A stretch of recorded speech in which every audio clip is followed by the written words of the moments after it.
നമസ്കാരം. നമുക്ക് ഈ ജീവിതത്തിൽ ഡിപ്രഷൻ ഉണ്ടാകുന്നത് ഒരുപാട് ഓവർ തിങ്കിങ് ഉള്ളതുകൊണ്ടാണ്.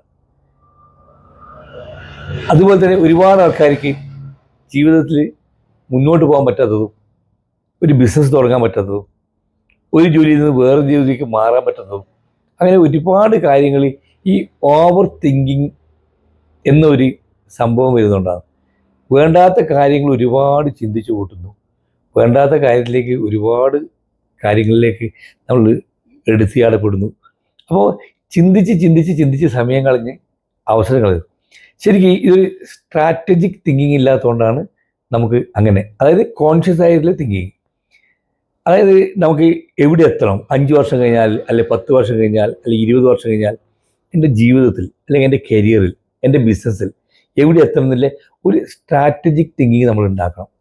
അതായത് തന്ത്രപരമായിട്ടുള്ള ചിന്തകൾ, നമ്മൾ കോൺഷ്യസ് ആയിട്ട് എടുക്കുന്ന തീരുമാനങ്ങൾ, കോൺഷ്യസ് ആയിട്ട് എടുക്കുന്ന ചിന്തകൾ, അങ്ങനെ നമ്മൾ തീരുമാനിച്ചെടുത്ത് അങ്ങനെ നമ്മൾ മുന്നോട്ട് പോകണം.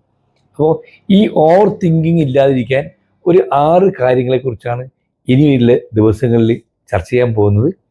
എല്ലാവരും ഈ ചാനൽ ആദ്യമായിട്ട് കാണുന്നെങ്കിൽ സബ്സ്ക്രൈബ് ചെയ്യുക, മാക്സിമം ഷെയർ ചെയ്യുക, കമൻറ്റ് ചെയ്യുക, മാക്സിമം ഈ ചാനലിനെ സപ്പോർട്ട് ചെയ്യുക. ഇത് ഒരുപാട് ആൾക്കാർക്ക് ഉപകാരത്തിന് വേണ്ടി എനിക്കറിയുന്ന കാര്യങ്ങൾ, ഞാൻ പഠിച്ച കാര്യങ്ങൾ വളരെ നിങ്ങളൊരു ചർച്ച ചെയ്യുന്നതിന് വേണ്ടിയിട്ടാണ് ഈ ഒരു ചാനൽ ഉണ്ടാക്കിയത് തന്നെ.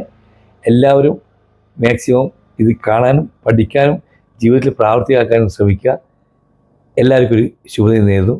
നാളെ മുതൽ ഈ ഓവർ തിങ്കിങ്ങിനെ എങ്ങനെ നമുക്ക് അതിജീവിക്കാം, എന്തുകൊണ്ട് ഈ ഓവർ തിങ്കിങ് വരുന്നു, ഇല്ല ഇങ്ങനെ വിശദമായിട്ടുള്ളൊരു ഇതാണ്. കാരണം നിങ്ങൾക്ക് ഇത് ഒരു അരമണിക്കൂറിലൊരു ചാനൽ അല്ലെങ്കിൽ വിഷയമായിട്ട് ഇട്ടാൽ നിങ്ങൾ മുഴുവനായിട്ട് കാണുന്നില്ല.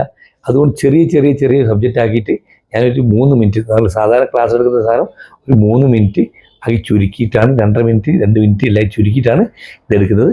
എല്ലാവരും പഠിക്കാൻ വളരാൻ ശ്രദ്ധിക്കുക. എല്ലാവർക്കും ഒരു ശുഭദിനം നേരുന്നു.